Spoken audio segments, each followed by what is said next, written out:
Bismillahirrahmanirrahim. La tastagrib, ulah ngitung-ngitung aneh anjeun.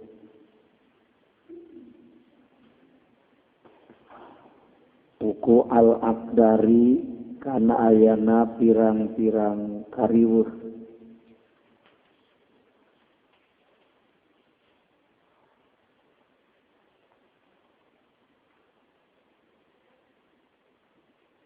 Al-mujibata anu ngawajibkeun, anu ngamistikeun lil agyari kana agyar. Wal agyaru walika ari agyar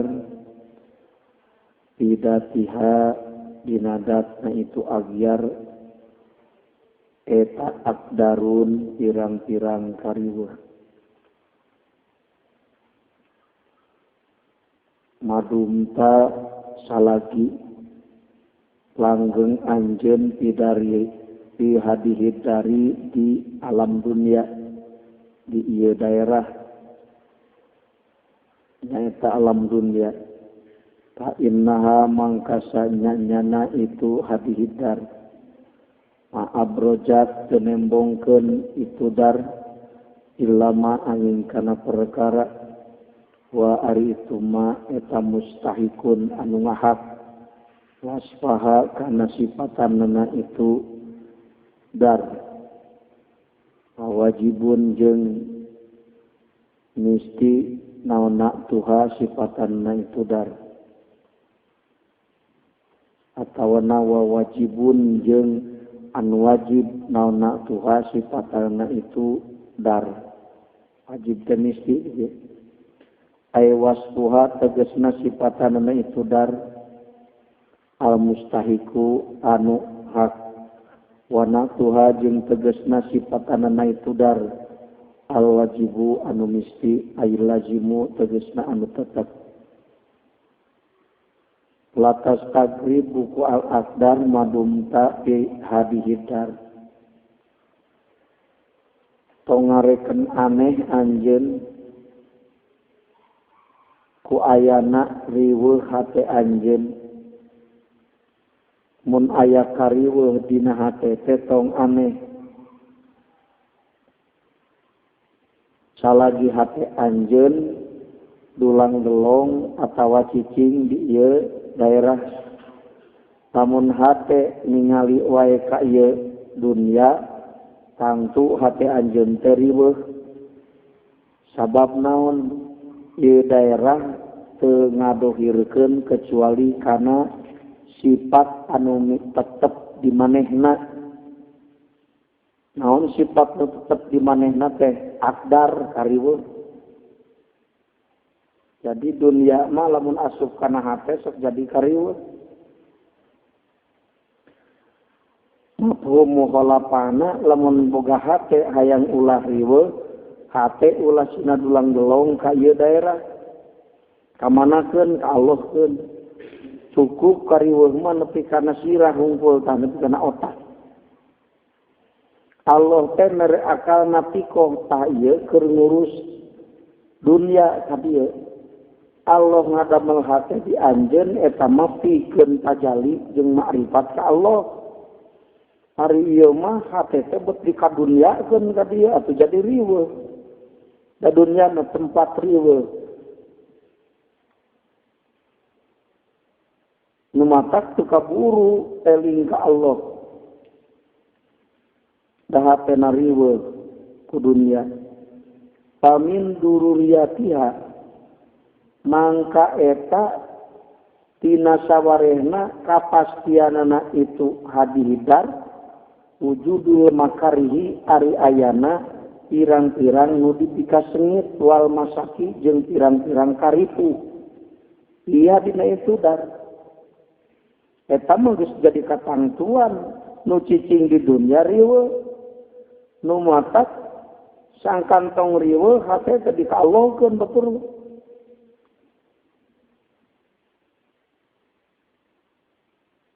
matak loba pasea di dunia. Ayeuna dina masa haraj manusia nu di dunia para saya.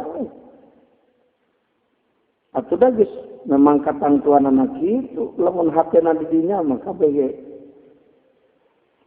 bakal loba fitnah. Naon sababna? Hatena kapitnah ku akwan punya.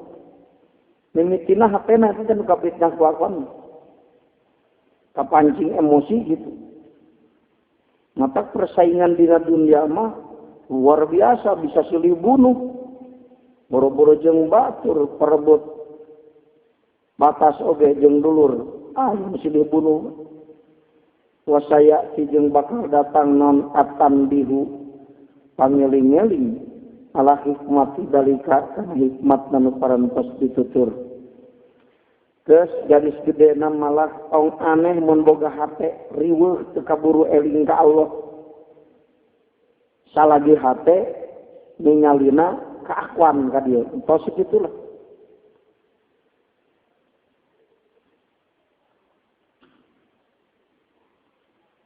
Kena kuring riweuh hirup teh, hate teh riweuh.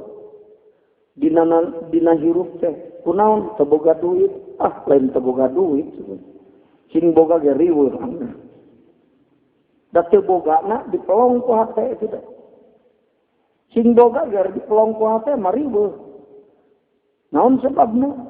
Keur teu boga riweuh balas hayang boga, ari geus boga riweuh hate sieun ku batur, cih sok. Saya kira asal saya lagi. Muhammad tak bebas tina kariweuh moal.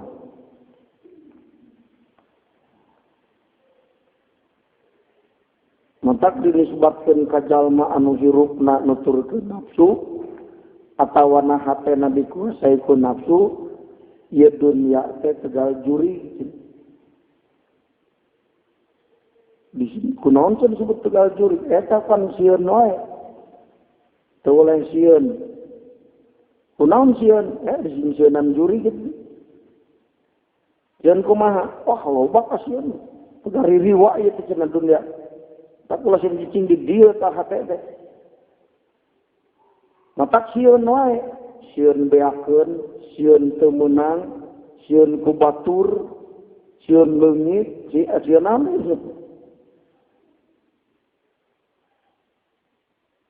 Kercan boga, sieun teu boga, jeung sieun beakeun, sieun teu meunang. Pas geus meunang kumaha sih? Sieun leungit deui, sieun we. Terus hatena teh sieun. Naon sababna? Hatena teh sarta Allah. Numatak dina Quran la takhaf wa la tahzan innallaha ma'ana. Tak inget ka dieu tak? Maka kudu sieun leungit. Lamun Allah geus nahsis leungit sana bisa ngahalangan takdir Allah besok. Maka kudu sieun teu meunang, geus diatur ku Allah meunang jeung teu meunangna. Juga urang nu ngatur teh. Arifin mah tiap tinggal ngabanungan panahsis Allah. Indit kasab, teu sieun teu meunang. Sieun kabeakeun. Naon sababna? Panas isa Allah kabeakeun, saha nu bisa nyesakeun? Panas isa Allah teu meunang, saha nu bisa ngameunangkeun besok? Paduasa aya sieunna. Eta teh jang sieun teh timbul tina waham eta teh sieun. Matak hirupna teh nepi ka begang balas lobatin ka sieun. Mantap ada sieun mah sok nekat sih kamu. Zaman DI cenah Allah DI mah cenah jagoan euy. Nepi kalau melumpat ke cenah gawir 15 meter di ajengan zaman baheula. Lain jagoan balas sieun TNI itu. Lompat gawur. Cung. Nekat daripada aing sieun ka kemah. Daripada sieun beakeun, bunuh heula batur sieun beakeun. Sok dina persaingan dunia. Silih-siku aya kalana pas seret-seret nyangan jabatan teh diteluh babaturan. Dina kepentingan politik oge sok tingali. Tidak ada teman abadi yang ada kepentingan abadi. Babaturan tuh, lain kasih penting aing jadi diukna kursi. Nah, itu teh. Sabab sieun naon sih? Sieun ku batur.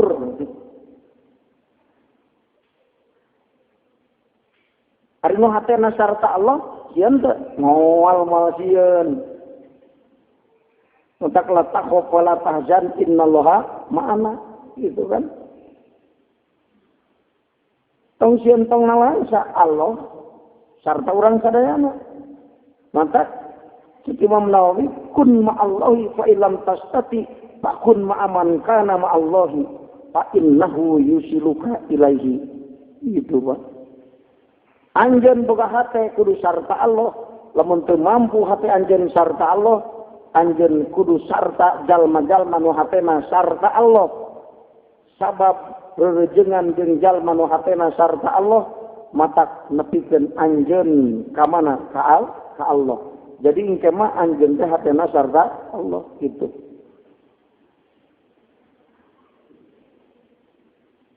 Hate teh bisa usul campur jeung abnaid dunya. Sama campur jeung nu budu ge.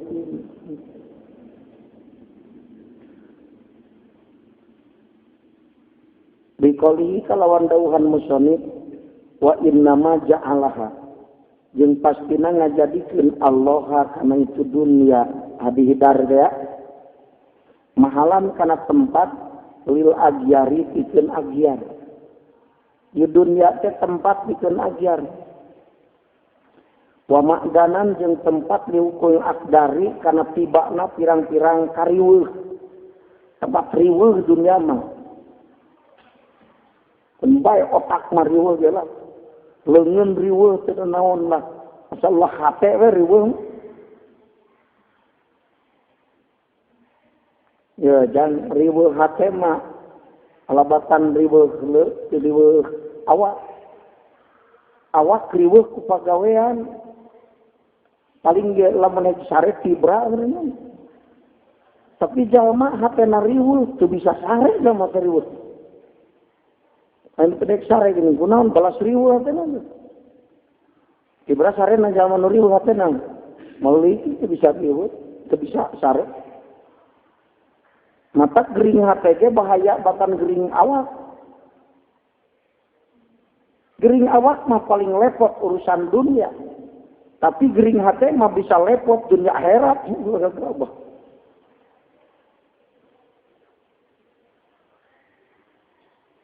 Gering hate masalah gak eureun.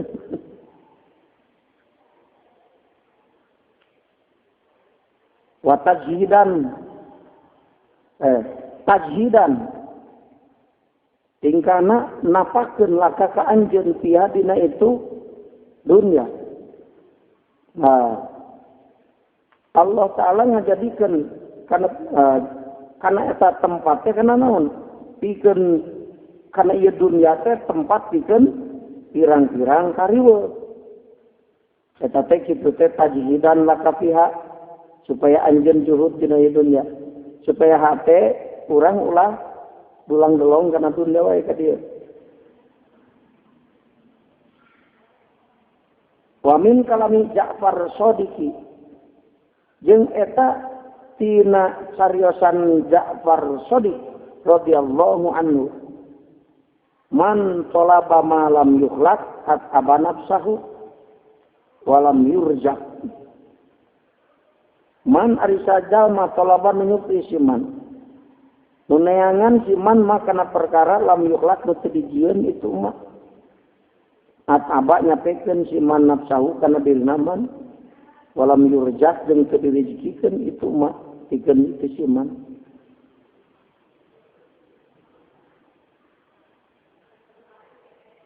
Neangan anu kedijian ku Allah mah nyapekeun diri dan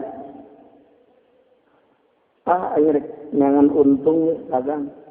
Allah teh nyan untung keur urang, dirina capek engko papaninta.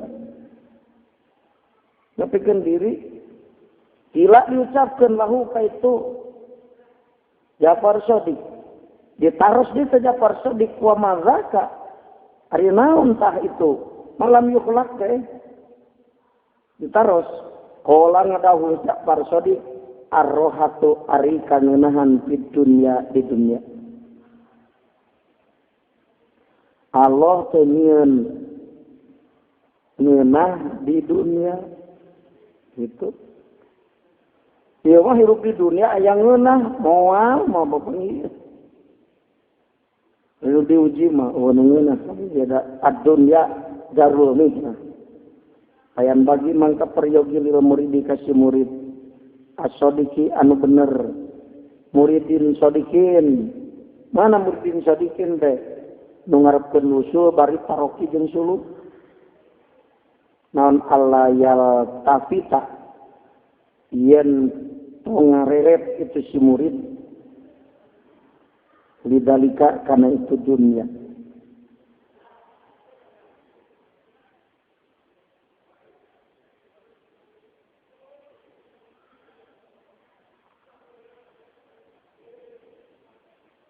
Wayajida jeung nyaan itu si murid pisairi dina leumpang kata tatlu'a sehingga ningali tatlu'a sehingga dohir alaihi kaitu si murid naon samsul ma'rifati ma'rifat nu disapertikeun panon poe dina kulantaran kitu si murid hate tong ngareret kana dunya jeung kudu nyaan leumpang ka hadrat Allah taroki jeung suluk hate tukangkeun dina dunya tarokikeun jeung sulukeun hate teh ta eta we kewajiban muridin.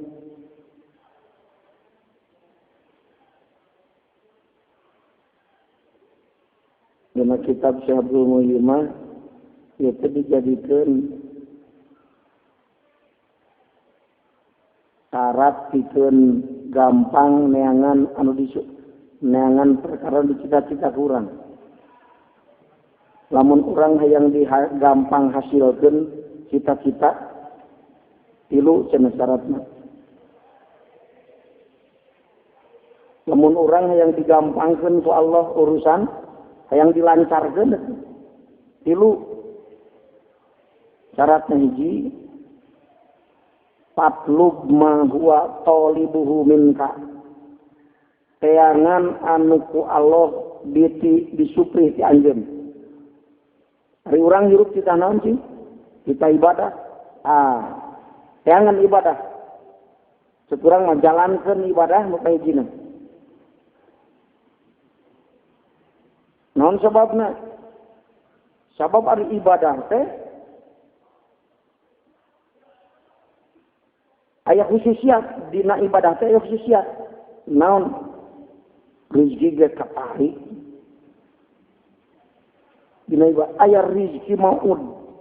Aya rezeki nu dikaitkeun kana takwa. Aya. Loga apa? Rezeki naon? Rezeki maud. Pan ari rezeki teh hakikat rezeki mah pamere Allah naon we. Aya hidayah rezeki pikeun batin. Duit rezeki pikeun jasmani urang. Gitu. Aya rezeki maud ya. Rezeki depan aya rezeki maksub, aya rezeki mamluk, aya rezeki maksum, aya rezeki madmun, aya rezeki maud. Tak aya rezeki maud gitu. Lamun rezeki maud kabeh rezeki maksub. Panggeurana lapar anu parakasab kuduna. Ajengan parakasab teu sing susaheun ku rezeki. Da aya rezeki maud lamun rezeki maud mah kalantar ajengan teh. Santri kalantar taraneangan bener. Panggeurana kalantar ku rezeki teh santri jeung kiai. Tapi buktina mah pang tenang hirup pang senang.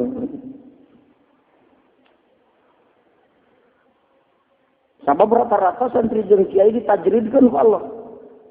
Geus sia masuk ke tungku ke ilmu. Cek Allah Ta'ala. Cabut asbabur rizkina. Sobra mun ajengan jeung santri loba asbabur rizkina, wah boga jongko 10. Pabrik 5, mah kaburu ngaji lagi moal.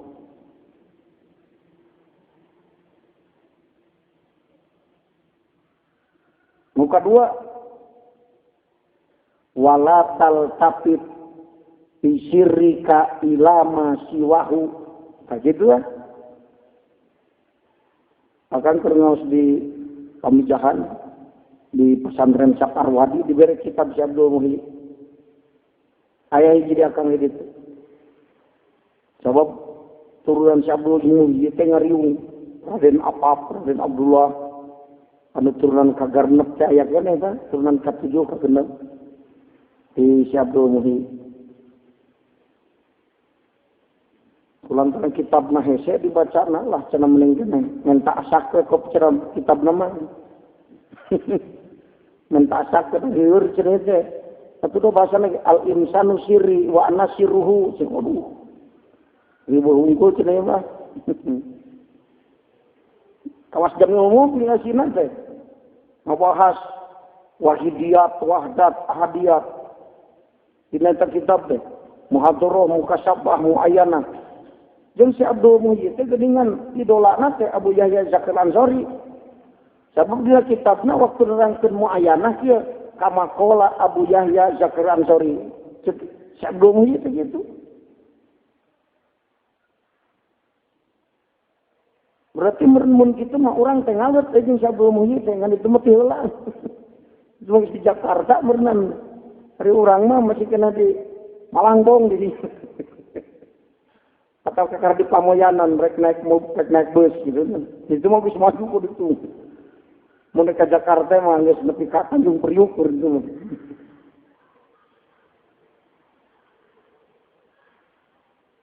Walatal tapit bisirrika ila maswahu. Ya lamun hayang gampang urusan dina nalika ibadah HP anjeun sir anjeun tong ngareret ka salian Allah.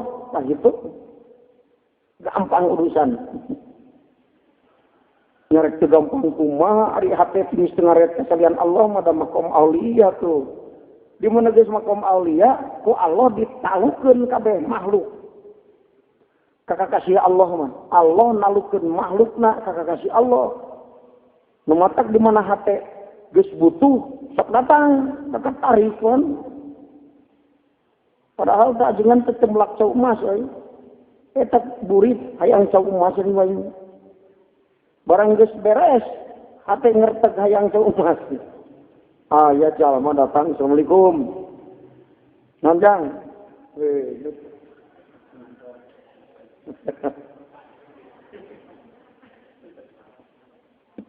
Ah gitu. Datang. Langsung tak datang dah. Jadi malah dikertekeun ku hati datang. Ya jangan, di mana hati is ahli panah si makhluk. Tajali ka Allah, tak dunia teh dipalukeun ka hati orang. Jadi ku mah cek hati. Wah, ayeuna betul anu datang. Gitu. Cakur dikertekeun ku hati dohir. Perkara mungkin mah. Hari hati yang nyendai Allah mah kawasa Allah moal. Mustahilul wujud dan perkara mungkin wujud dikertekeun ku hate dohirnya hate mana hate nu jam'u ka Allah Taala. Nah gitu.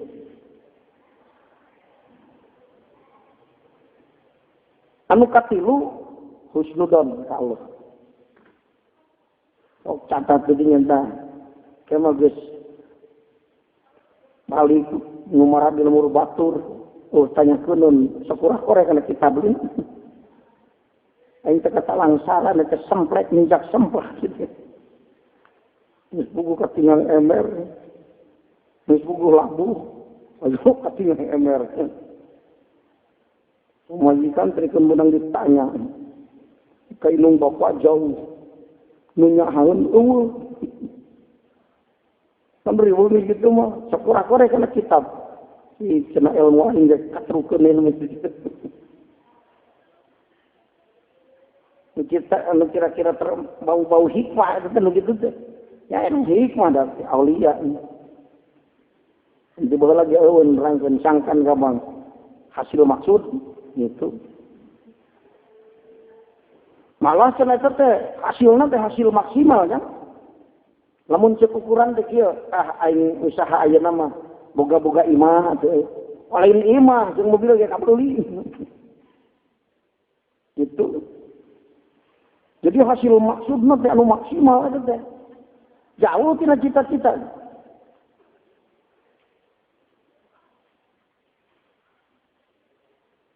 Aya jalma anu tadinya susut rezekina. Ditata roti jeung suluk. Eta santri. Nah, mun katakan ku Allah tadi gitukeun. Anu susut rezekina dibere ku dulurna. Nalangsa hirup teh bisa dahar teh dibere dulur atau kolot jeung anak pamajikan. Nanti bubur alik we cenah hirup teh cenah kan. Benerkeun hate sih, benerkeun hate. Hari geus 5 tahun tapi aya lain teh janji gitu. Janji kurang metakeun hate langsung teu aya riado heula jang. Kudu daukiah heula urang. Terus aya 5 tahun berbeda kan ayeuna mah abdi teh loba teuing cenah rezeki. Oh alus. Jadi maksudna loba teuing geus leuwih tina pangabuturna. Malah mah antekna tina kahayang ge leuwih, ieu teh jauh tina cita-cita. Sugan teh moal kieu cenah hirup teh jen. Nu tadina pinalangsaeun, entah eta geus dibukakeun ku Allah. Kade tong dirobah deui hate maneh. Naon sebabna? Wadalika bi anna Allah lam yakum mughayyiran nikmatan an'amha ala qaumin hatta yughayyiru ma bi anfusihim. Ingat, Allah moal ngaganggu gugat kana nikmat nu geus dibikeun salagi hate anjeun teu robah. Tina ahwal anu tadi waktu dibere ku Allah. Artina naon? Salagi hate anjeun teu robah tina pagawean anu geus maranti tadina walatal tapi pisirika ilma siwahu ari sanggeus loba jadi malengos keakuan dirobah ke ku Allah dicabut deui.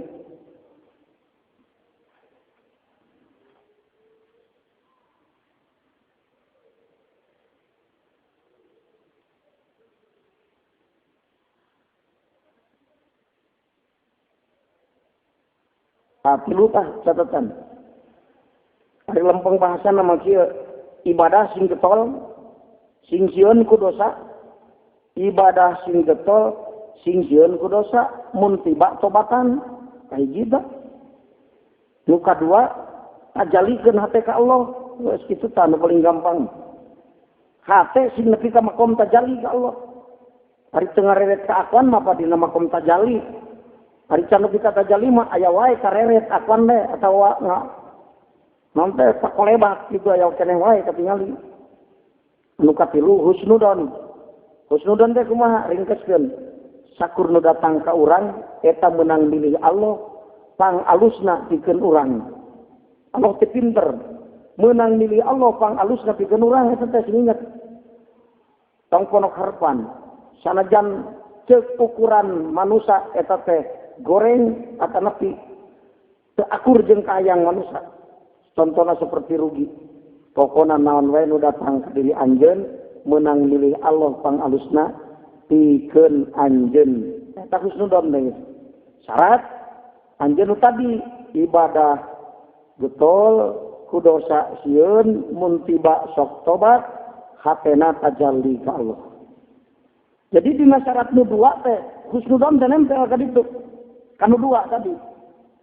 Ari urang salat kaliwat Allah Ta'ala mereka coba ke orang, oh eta mah lain menang milih Allah pangalusna ditagor eta mah liyudikohum ba'dola diamilu supaya ngasaan kana ladang amal urang ta eta aya kejadian goreng ka urang eta teh hasil pagawean goreng urang eta mah itu ieu mah syarat anu kahiji jeung kadua geus aya di diri urang. Nu katiluna eta sakur nu tiba ka diri urang kajeun teu akur jeung kahayang urang jeung kahayang manusia meunang milih Allah pangalusna pikeun urang.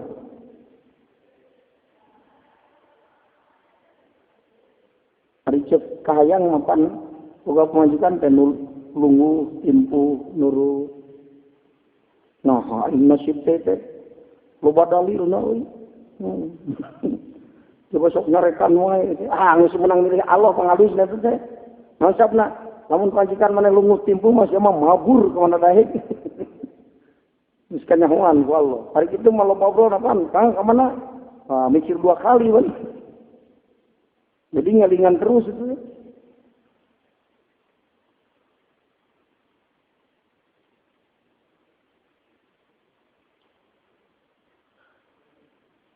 Payan mahi mangkal lebur anhu ti itu si murid naunu judul agyari ayana agyar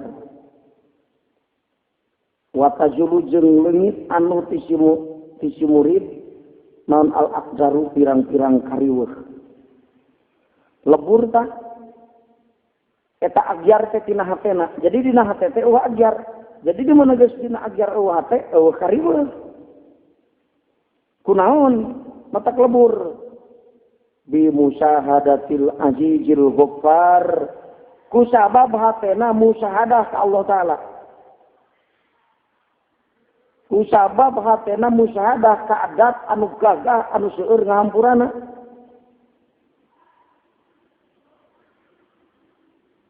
makola tuluy ngadawuh musonib mata waqafa ke-25 ya. Tadi lah pas tagrib ke-24. Mata waqafa mual hese eta asaro tegasna sulit. Naon matlabun perkara anu disupri min matalibid dunya tina pirang-pirang panyupri dunya wal akhirati jeung akhirat.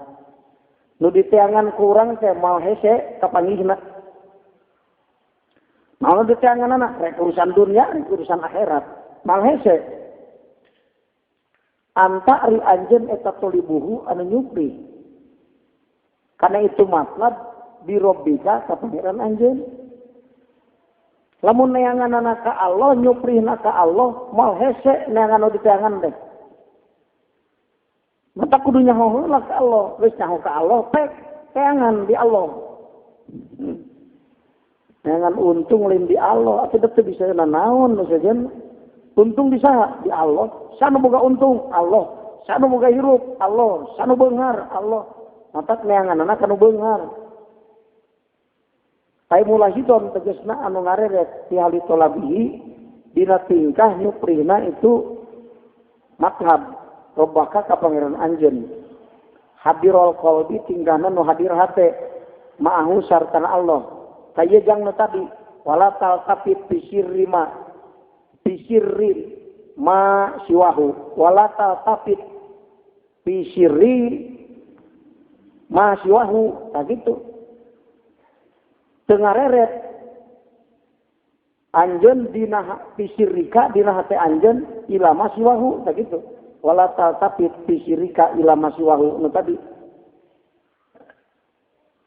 eta mah geus aslina gitu bahasana dina hikmah ieu mulahidon fi ali talabi robaka hadirul qalbi ma'ahu mutamidan tingkahna nu tatagenan alaihi ka Allah fi tasir dari kalimat nabi dina gampang geuna eta nu disupri tuh ya sudah tadi tak. Cek di dia mah cek musami mau mata keser neangan udah tiangan lamun nyuprina ke Allah. Walata yasaro jeung mau gampang. Naon matlabun perkara nu disupri antari anjeun eta tolibuhu anu nyupri kana itu matlab dinafsika kalawan diri anjeun. Mal gampang neangan anu disupri ku urang lamun urang neanganna teh ku diri urang hartina kumaha tatagenan kana kekuatan urang mata sok dibuktikan kalau wah aing mah teu hasil sabab ukuran nu kieu mah gampang sekurang oreh teu hasil pan dibuktikan ku Allah gitu mata lamun naik barang teangan teh kudu hate bari nanggeuh ka Allah. Lamun nanggeuhkan diri urang teu gampang hasil. Naon sababna? Ku Allah sok diwakilkeun. siapa ada tetagenan ka aing cek Allah kumaha maneh besok lah hartina teu ditulungan ku Allah dian kun takeun kabuktian anjeun eta gopilan anu poho anu ti Allah mu'tamidan anu tetagenan ala haulika kana daya anjeun wa kuwatika jeung kana kekuatan anjeun pamancing sajalma anu jala anu ngunjukeun itu siman sajalma anu ngunjukeun siman hawa ijahu kana pangabutuhna siman billahi ka Allah wal taja'a jeung ngungsi siman ilaihi ka Allah nyaluuh ka Allah ngunjukeun pangabutuh ka Allah wa tawakkala jeung tatagenan itu siman jeung tawakal siman fi amrihi dina urusan siman kullihi tegasna sabkabehna itu amrun alaihi ka Allah kapahu mangka nyukupkeun Allah ka itu siman kulamu natin kana sakur-sakur kapayahan wa qoroba jeung ngadeukkeutkeun Allah alaihi ka itu siman kulla ba'idin kana sakur-sakur nu jauh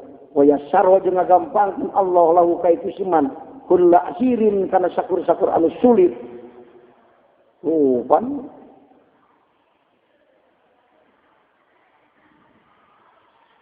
waman sing sajal masakan anu cicing siman ila ilmihi dina ilmuna siman wa aqlihi jeung akalna siman wa tamada jeung tatagenan siman ala haulihi kana daya naman wa quwwatihi jeung kana kakuatan man wa kalahu maka ngawakilkeun ka itu siman sallallahu taala Gusti Allah taala ila nafsihi kana diri itu siman qauf kumaha maneh cek Allah antep ku aing jeung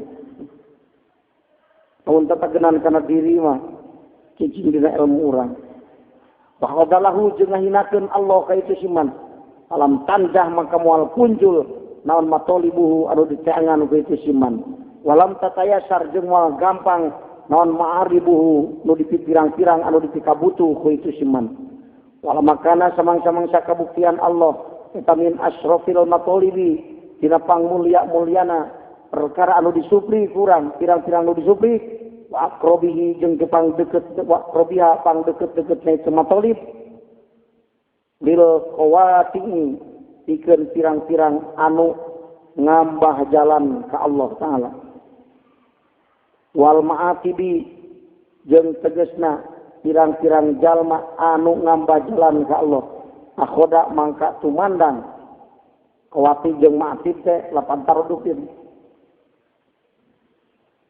dikeun jalma anu keur taroki jeung suluh ka hadrat Allah pang anu dituju teh urang wusul ka Allah pang dekeutna jeung pang mulyana matolib teh gitu saha Allah taala akhoda maka tumandang sa al murid si murid hala suluki dina tingkah sulukna itu si murid wa nihayati jeung dina panungtungan itu si murid disuluki tariki dina ngambah jalan khososohu nangtukeun musonib ka itu si murid bil itinai khososohu mangka nangtukeun musonib ka itu si murid bil itinai karena nemen-nemen bihi karena itu sulukut tariq. Jadi dina pada nyata akhir nama kumaha sing nyaan we lah taroki jeung suluk bari hate itimad ka Allah engke tasil ilallah.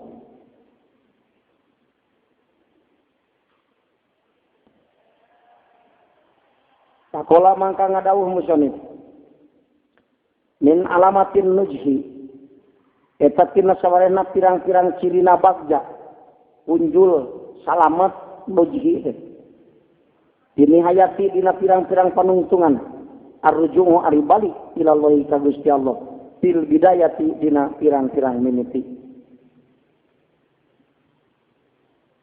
dina sawarena cirina bagja dina panungtungan balik ka Allah hatena dina mimitina Lamun urang rek migawe hiji perkara dina mimitina geus balik ka Allah, unjul ka akhirna. Untung urang. Dina mimiti diajar taroki jeung suluk, itimadna ka Allah. Balikna ka Allah hatena. Nah, hasil eta anu maksimal teh. Lamun balik kana diri, moal hasil. Mentak jalma nu ini usaha tatagenan kana diri, aing modal gede. Coba aing ilmu hebat. Aku aing teh hasil. sore hete jura alim. Balik ka Allah dina mimiti. Matak kulo amrin di balin la yubdau fi bismillahirrahmanirrahim bahwa atau ajzam au abtar tayo na telengnya. Masa lagi la yubdau fi bismillahirrahmanirrahim. Sakur pagawean direkan hade itu anu teu dimimitian ku maca bismillah sekali dohir mah gitu. Ari sekali tahqiq malin gitu. Anu dina mimitina hatena balik ka Allah nauhidkeun Allah bismillah teh pan eta teh ayat tauhid. Quran di ayat dina bismillah. Intisari ajaran Al-Qur'an teh tauhid. Bismillah yang di ayat dina B na lapan bismi. Bi kana makana wa bi yakunu ma yakunu. Lamun migawe hiji pagawean, ini nak migawe eta pagawean, hatena geus balik ka Allah. Artina aya makna bismillah dina hatena nu diucapkeun ku lisan kitu tah basaena. Maka bakal barokah eta pagawean. Nah gitu. Lain paya maca hungkul lisan maca bismillah hatena mah tetep genang kana diri. Eta mah bismillahna gambar hungkul eueuh nyawaan. Tuhitung digawe boga balad 10 ini ka sawah ngadon paeh di sawah kabehanana. Mal angis paculeun. Maca bismillah anu teu barengan balik ka Allah mah hatena. Eta lain maca bismillah hari cek kalau tahqiq ngamanaan hadis tadi teh. Kulo amrin di balin layu daud teh lain paya baca dibaca. Itu. Sakur pagawean nu direkan hade anu timimitina hatena balik ka Allah. Nah gitu. Nauhidkeun Allah. Sakumaha anu dibacakeun ku lisana bismillahirrahmanirrahim maknana di dinya. Jadi makna bismillah dina hate. Makna diucapkeun ku lisan teh aya di dina hate. Ah maka barokah. Itu sebab mukhalafana lamun pagawean anu hade komono goreng nu dina mimitina ge teu balik ka Allah. Ieu mimitina geus teu balik ka Allah. Bahwa atau au ajram au amtar. Nah gitu kan. Lain teu dibacakeun hatena dina hatena eueuh mana bismillah. Teu nauhidkeun Allah gitu. Balik ka Allah teh jang nauhidkeun Allah we bedieuna mah. Bidayatil muridi tegasna mimitina si murid minal umumi tina umum dijadati hali wusulihi karena tambah tingkah usul lain si murid paman sing sajal masohaha anu ngahekeun siman bidayatahu kana mimitina itu siman birruju'i kubalik ilallahi ka Gusti Allah wa tawakkuli jeung ku tawakal alaihi ka Allah wa isti'anati jeung ku minta tulung bihi ka Allah ayyusilahu kana yen nepikeun Allah ka itu si murid ilaihi ka Allah taala la ala a'malihi henteu kana pirang-pirang amalna murid al ma'lulati anu dielatan najaha maka bagja maka salamat maka punjul itu siman bi nihayatihi dina panungtunganana itu siman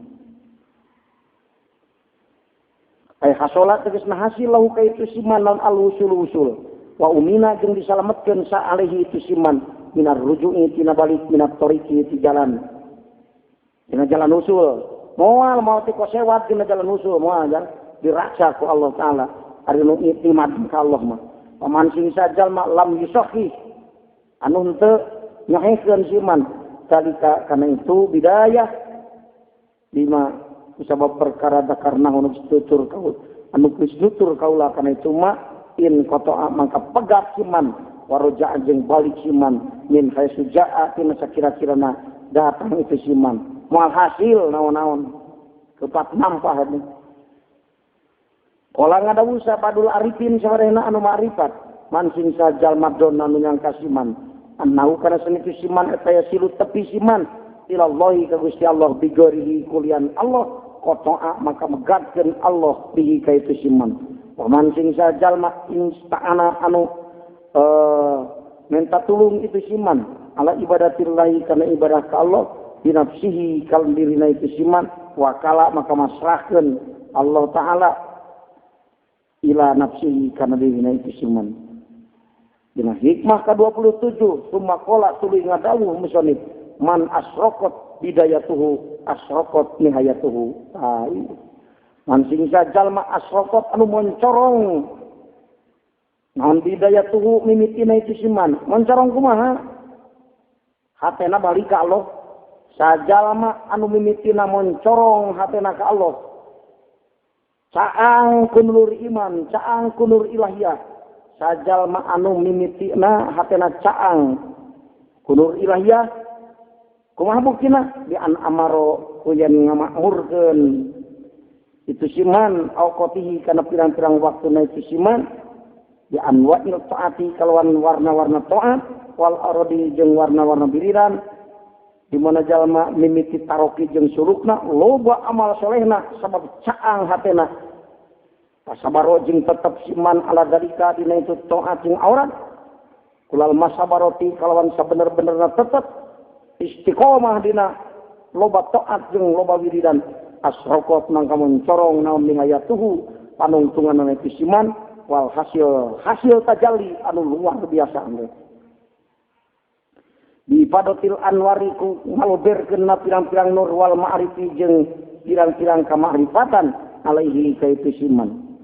Wazawalil kuduratin nafsi jeung leungitna pirang-pirang rereged nafsu al-hailati nu halangan bainahu antara itu siman wa baina maulahu antara pangeran itu siman ala wajhin atamma netepan kana jalan anu leuwih sampurna waksuhu ari sabalikna itu siman eta bi aksi kalawan sabalikna itu man kumacing waksu jeung ari sabalikna itu kaul eta bi aksi kalawan sabalikna kawal kitu geus kumaha lamun teu moncorong mimitina moal moncorong panungtungan mana geus kitu paman sing sajal makanan nu kabuktian siman eta qalilal ijtihadi saeutik ijtihadna fi bidayatihi dina mimitina itu siman lam yahsul maka mal hasil lahu ka itu siman non israqun moncorong fi nihayatihi dina panungtungan itu siman lamun mimiti taroki jeung sulu amalna ge saeutik ngedul ieu mah hasilna ge moal sabaraha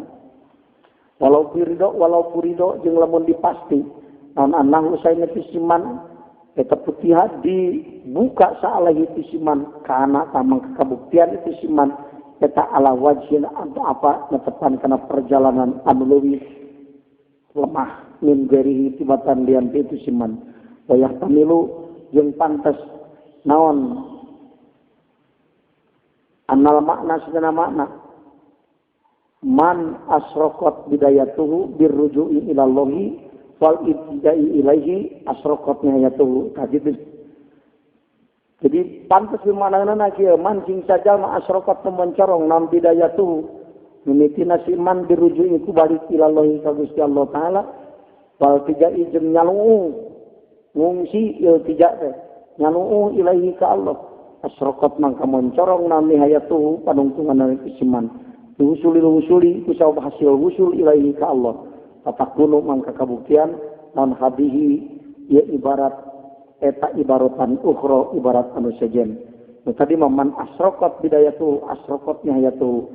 Ya mah ibarat anu sejen kieu man asraqat bidayatu birruju'i ilallahi wal tijai ilaihi asraqat nihayatu diusuli usul ilaih. Kitu teh cenah.